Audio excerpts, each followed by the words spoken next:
According to Hindu tradition, the birth of Lord Shri Ram was a deliberate, prophesied descent of the divine. The gods themselves set a plan in motion to restore balance to a troubled world. He grew up here in the sprawling city of Ayodhya. As the eldest son of King Dasharatha, Ram was the beloved prince. His temperament, his skills, and the deep affection of the people made him the natural successor to the throne. But on the eve of his coronation, a political plot disrupts the succession. His stepmother, Kaikeyi, invokes two ancient promises owed to her by the king. Her demands are precise: place her own son on the throne and banish Ram to the wilderness for 14 years.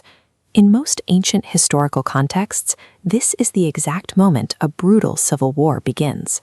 Ram, however, makes a different choice. He accepts the exile immediately. He relinquishes his title, leaves his wealth behind, and walks into the forest without raising a single weapon in his own defense.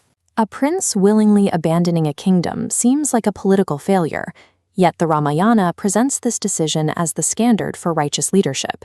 We have to look at what happens during those 14 years to understand why. If we visualize choices in the Ramayana on a balance scale, the deciding weight is dharma, encompassing righteous duty and cosmic order. Choosing between ambition and duty, Ram honors his father's word, proving moral responsibility outweighs personal comfort. This initiates a rigorous process of detachment. Surviving in the harsh wilderness requires him to let go of the privileges associated with a royal title.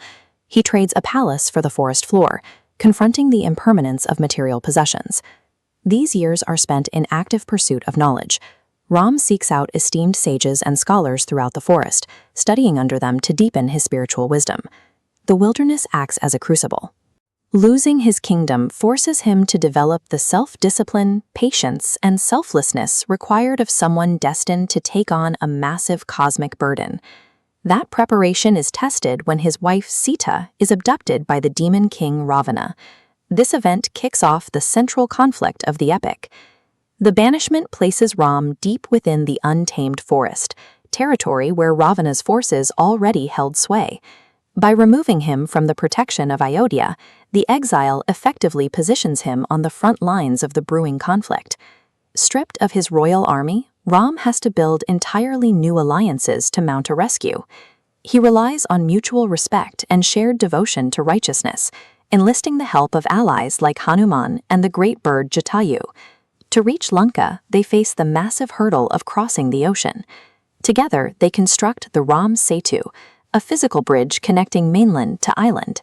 This leads to a massive climactic confrontation. Ram's coalition engages Ravana's army in a grueling war, ultimately resulting in the defeat of the Demon King and the rescue of Sita. The 14 years in the forest made this victory possible. If Ram had stayed in Ayodhya as a comfortable prince, he would never have confronted Ravana.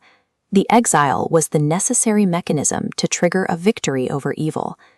When the 14-year period finally expires, Ram, Sita, and his loyal brother Lakshman return home.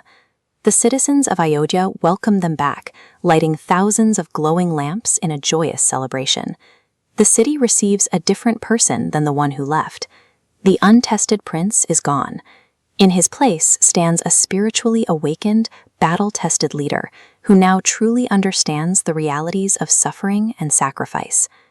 Ram finally ascends a throne, initiating a period of governance known as Ram Raja. Ram Raja represents an era defined by justice, compassion, and peace. He governs with empathy for his subjects, applying the discipline and morality he cultivated during his time in the wilderness. The Ramayana shows us that true authority cannot simply be inherited, it must be earned. The 14-year exile demonstrates